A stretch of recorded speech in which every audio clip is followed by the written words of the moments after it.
Well, the thing that I've been warning about for months is now apparently happening. So, the World Health Organization has labeled a new COVID strain a variant of concern as big pharma and major countries continue to block a waiver that could save the world because they're putting profits over people.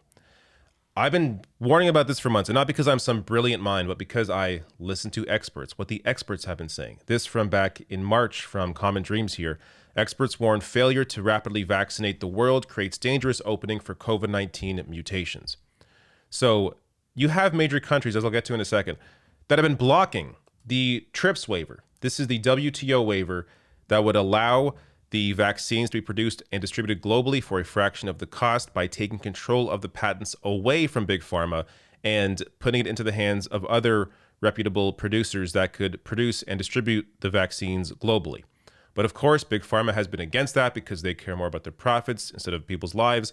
So you have the situation where you still have major countries, including Germany, the UK, and Canada, refusing to drop their opposition to the TRIPS waiver, despite the fact that 140 other countries and the head of the World Health Organization and hundreds of civil society organizations support it.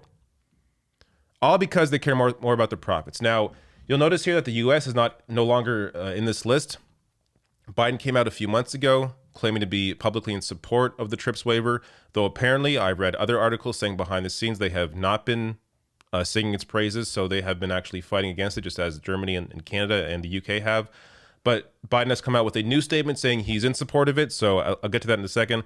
We will see, but you would think, the world's superpower will be able to pressure these countries to support this TRIPS waiver to allow these vaccines to be distributed globally, but still, they have not. Maybe this new variant will freak them into it.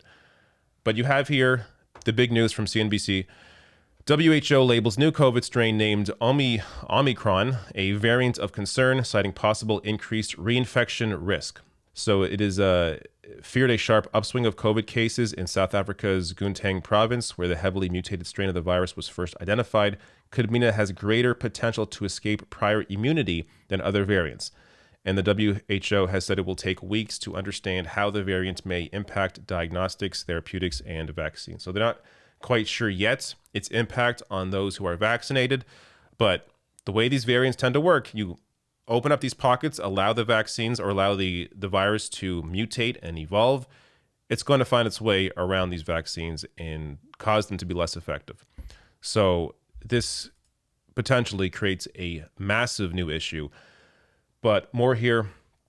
They say the organization only labels COVID strains as variants of concern when they're more transmissible, more virulent, or more adept at eluding public health measures, including vaccines and therapeutics. Data presented at a briefing Thursday hosted by South Africa's Department of Health indicates that some of Omicron's mutations are connected with improved antibody resistance, which could reduce the protection offered by vaccines. This is why you had to vaccinate everybody months ago.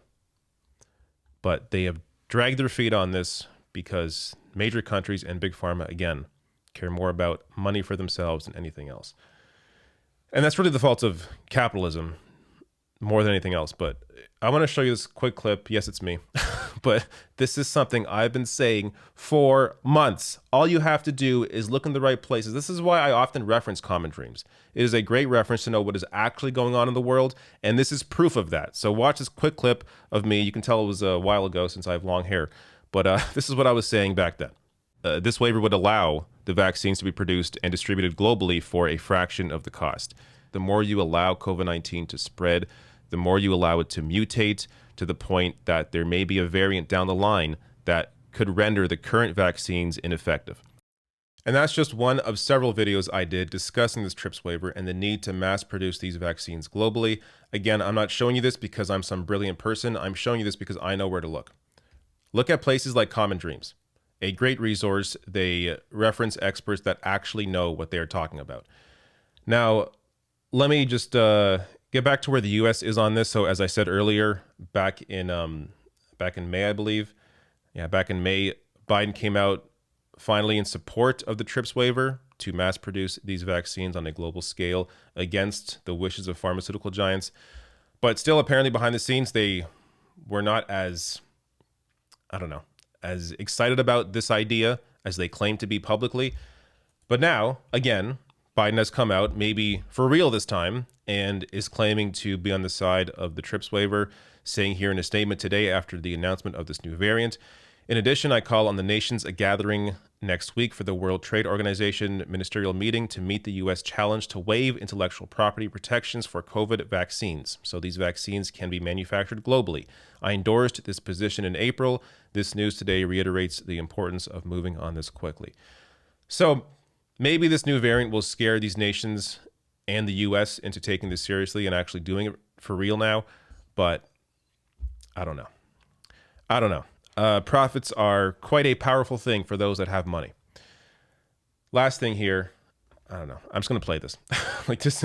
I have nothing really to add to this, but this is just COVID-19 cases from the beginning to where we are now. And this lasts about a minute.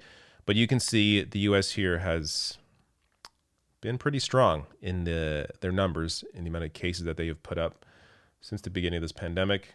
Continue to lead the world as other countries drop off. You'll see India drop off here in a second, but U.S. still at the top. Yeah. I don't know. I just think it's how much, if you support, as a big pharma giant, if you continue putting your patent protections over the lives of individuals, at some point, you're not going to have enough people to even vaccinate that you can make a profit. So not only is it the moral and correct thing to do, the right thing to do, to want to vaccinate the entire world as quickly as possible, but if you care about business, don't you want more customers that are actually alive? So, I